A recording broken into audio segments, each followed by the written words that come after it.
Okay, well, welcome everyone, and thank you for joining us today. My name is Jessie, and I am the Marketing and Outreach Coordinator here at Bywater Solutions. And today we have Joy Nelson with us. Joy is the president of our Koha division here at Bywater Solutions.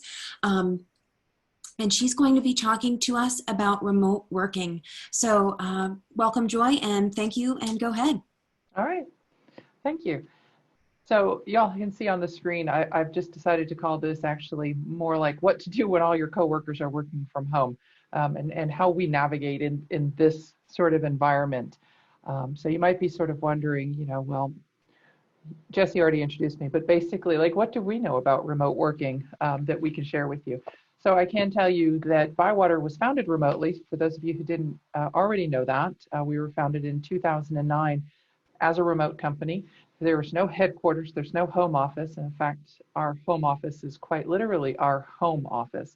So y'all may have seen recently, I know our outreach team was pushing out some content on Facebook about our home offices. So you can see literally where a lot of us are working. I think just about everybody at the company did provide some images of their home environment. And I think maybe one or two of them had some coworkers, cats, in those pictures as well. Some little Easter eggs to find in some of those.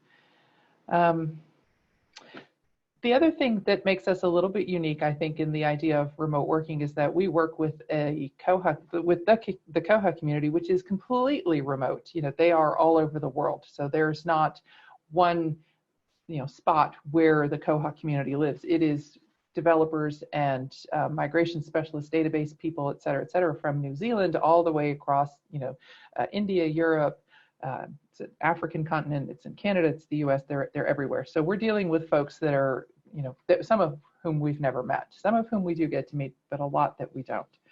So we've had a lot of experience learning how to navigate project management, relationship building across a remote environment where you may or may not ever lay eyes on someone. So I broke this into two main parts. The first part is obviously the people. So what I'll do is just share some of the experience that we have in bringing people on into our organization that may not have had a lot of experience working remotely. And then also we'll talk about some tools, because tools are fun and we love tools. And there might be some in here that maybe you were not familiar with that you might want to give a try. And I'm happy to give some opinions on what we find works best on that. So I'm hoping to leave some time towards the end of this that we can do some Q&A. I don't think that y'all really want to listen to me talk for 30 minutes. So I was thinking this probably is going to go somewhere around that 15-minute mark. So get some questions ready. If I kind of talk about a topic that you want more information on, I'm more than happy to answer questions. So the first kind of big topic here is that if remote working is new for y'all, this is really the establishment of new workspaces for the folks that you work with.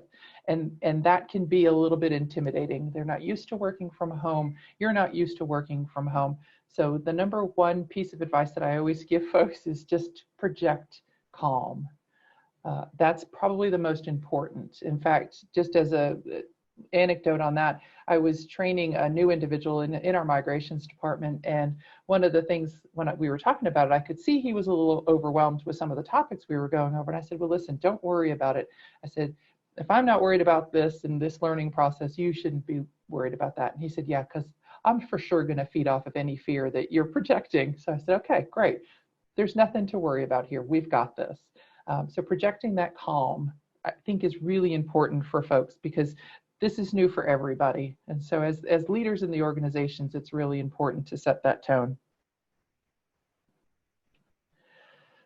The second part of this is creating a safe environment. People function best if they're working in an environment that they have that sort of psychological safety, to know that they're being supported by the leadership of their organization, and to know that they can ask questions, that they know that their leaders are supporting them in primarily in the area of flexibility in this kind of environment. We're looking at employees, even now currently within Bywater, who have spouses working from home. In fact, somebody said their blocker today was that their spouse had locked themselves in their office with the coffee maker because they had in meetings this morning. And but that's something we have to negotiate. We are not used to working maybe with, for us particularly working at home, we may be used to it, but now we have additional people in the house that are, taking the coffee maker away when we're used to being able to get coffee. Kids in the house. We have a number of employees at Bywater who are now also homeschooling their children. So really understanding and creating a lot of flexibility for these employees. Do they need to change some of their work hours in order to accommodate their spouse's or partner's schedule?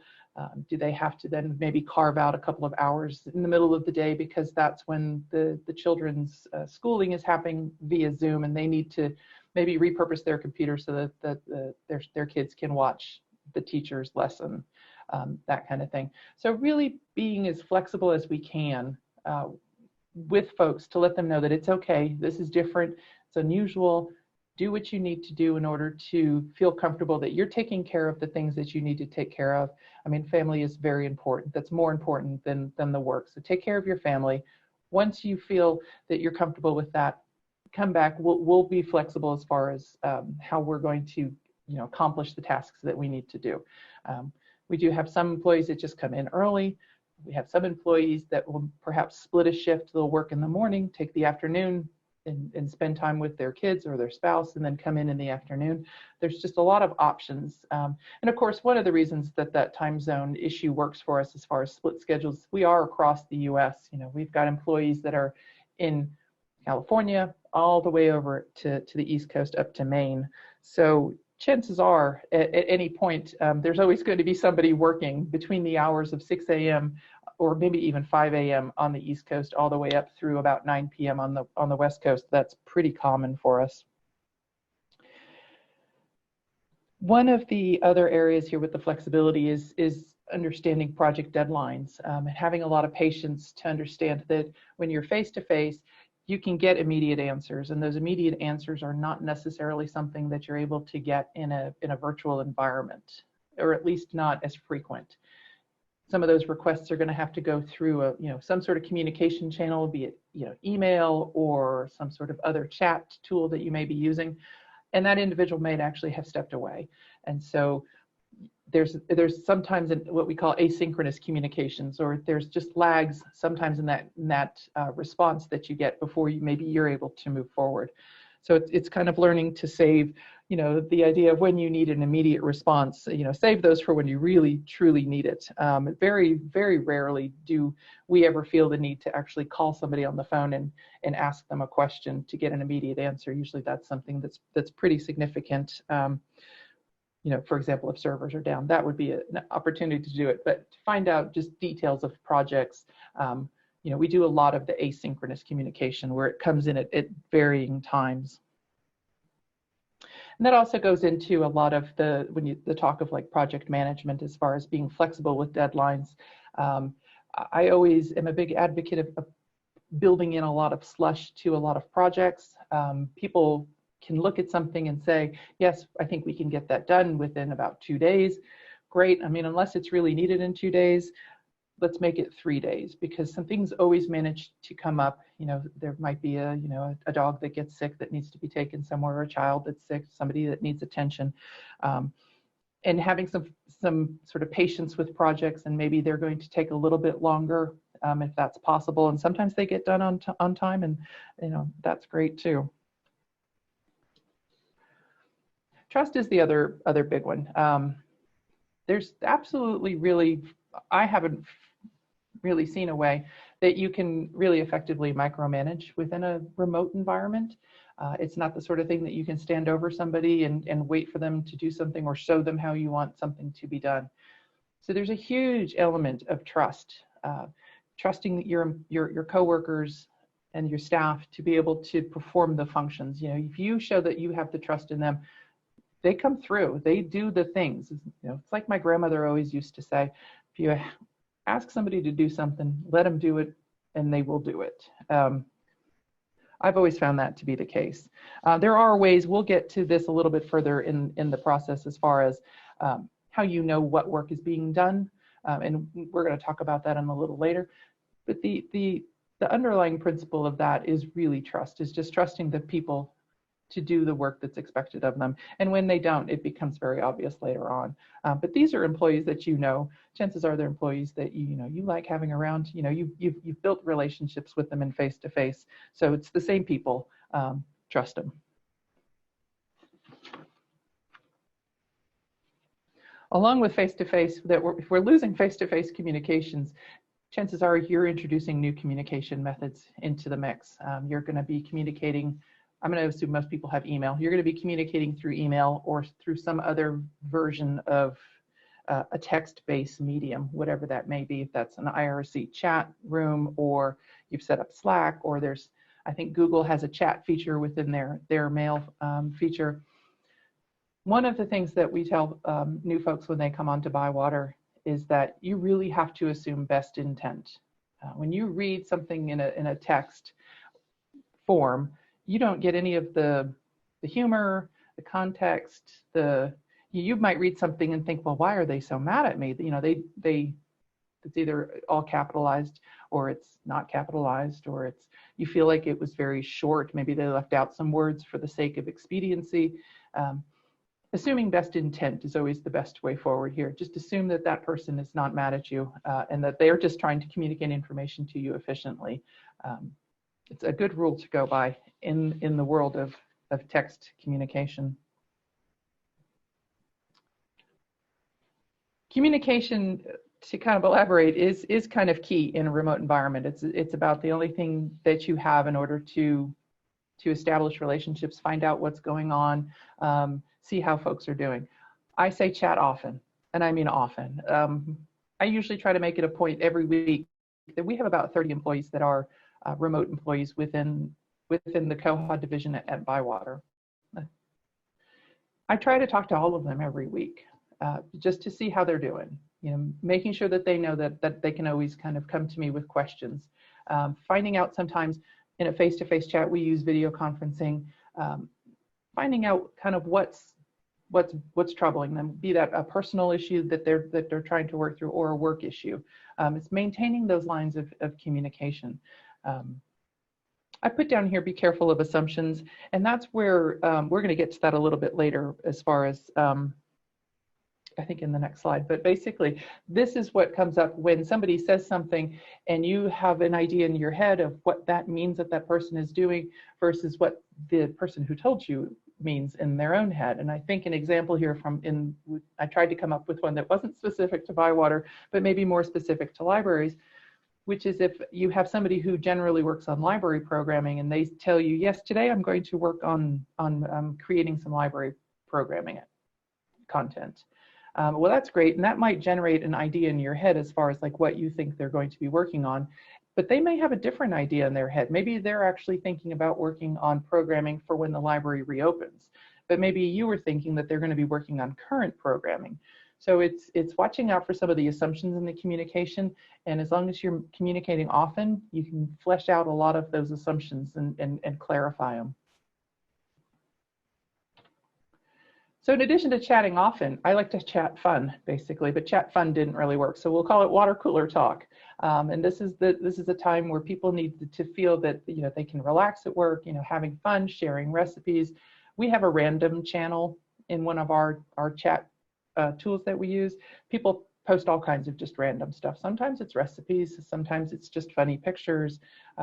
We're always looking at pet pictures. That seems to be a very common theme.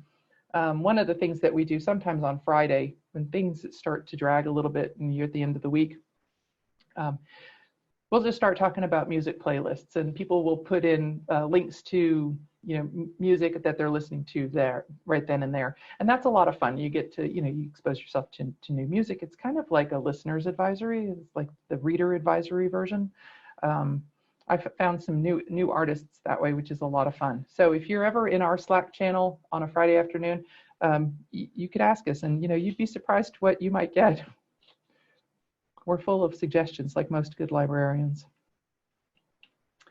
The last part of communication is really reassurance, that this is new and different for a lot of your coworkers here, and reassuring them. they've got this. You know what their strengths are. You know what their accomplishments are.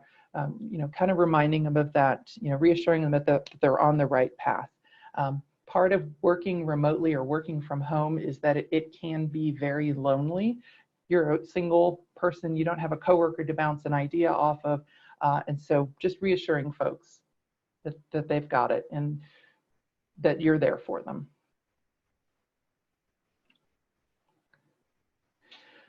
So the new norms, establishing the new norms. Working from home is a little different than working face-to-face. So we have to establish some maybe new working rules in this environment in order to accomplish a lot of the same things that maybe we did face-to-face. First one is working hours. This is something that you may or may not be concerned with. Are there expectations for working hours? Like, for example, if you're dealing with patrons, then maybe you really need people in quote unquote the office during the time at which patrons are going to be calling. For us, we just always establish this kind of central slice of the day. Hey, if you're going to be working, you should probably be here when most people are here, and that for us is 10 to 2 central. As long as your working hours cover that, that's like the magic hour where most everybody at Bywater actually is working at the same time. Not always, but usually. Communication channels. This is a great opportunity. And again, I'm making the assumption that most people are already working with email, but how else do you want to communicate? Is it just going to be through email? Well, then great, let's establish that so that people don't have side conversations in another area that maybe need to be held within the group email or individual email channel. Their Slack. I think Slack will allow you to set up channels, at low cost or free. That's a great tool for chats and for private chats. Are you going to use video conferencing tools? There's quite a few of them out there. Again, we use Zoom, but maybe setting the rules on how video conferences are going to be scheduled, or what the rules are for behavior in them. So for example, one of ours is that generally we just prefer people to mute if they're not speaking at that time. Most of us have dogs or cats or, now other people in the house, and that background noise can be very distracting sometimes. And we also have another rule where we like for people to turn the video on. That's really important for us to be able to see that face-to-face communication. Because again, remember, if we lose a lot of context and tone via text, another way to kind of capture that back is through face-to-face communication, even if it's done through video conferencing. You see the inflections, you see the eyebrows that go up, you see when people might be a little confused or have a question that maybe they haven't asked. These are all things that we don't get, for example, even in this environment. Like, I can't see all of y'all's faces. I don't know if you think I'm boring or if you think I'm interesting. I'm hoping you think it's interesting. Open door office hours. This is another really important concept, especially if you have a lot of senior staff that have a lot of institutional knowledge. Encouraging those certain staff members to hold office hours so that they're available to folks. They know that, for example, well, I can go ask so-and-so between this hour, between 9 and 11 in the morning, and I know that that person's always going to be there to be able to answer my questions about these particular projects. It's a great way to transfer information, provide resources for employees, and just make sure that everybody's going to have questions answered that have questions. Another way to do that is through team meetups. Just about every work group at Bywater has some sort of team meeting. Sometimes they're called stand-ups, where they do them for 15 to 20 minutes every morning. Huddles, same thing. The other way that we do it at Bywater, where we send a daily email to staff where we tell people, this is what I'm working on today. This is what I learned yesterday, and that sometimes is work-related and sometimes it's fun. And then the other aspect is what's blocking me. This is my blocker today. I can't get past this thing. So sometimes other people can see the blockers and offer assistance. But it's also just nice to see, at a glance, kind of the ideas of what people are working on. And this is the topic I alluded to earlier. So how do we know what's being done? How do we know if we can't see what people are doing? There's no management by headcount in a remote environment. Number one, asking clarifying questions. This is where, again, we come back to assumptions are sort of our worst enemy. It's asking we're not asking the questions in order to direct the work in a very specific way. We don't want to tell people how to do it, but it's more about learning kind of the extent of what their project entails, to be like, okay, I have a full understanding of what they're working on. The other way to do this is collaborative tools. And I think kind of a classic here is probably Google Docs, where you have a document that's being generated, content's being created. You can assign those tasks to people. You can see where there's revision histories. You can see where people are adding and deleting information. It's something that's accessible to everybody to see. Project management tools, this is just, and time tracker. So project management tools being the sort of tool that you can at a glance see, I see this project is done.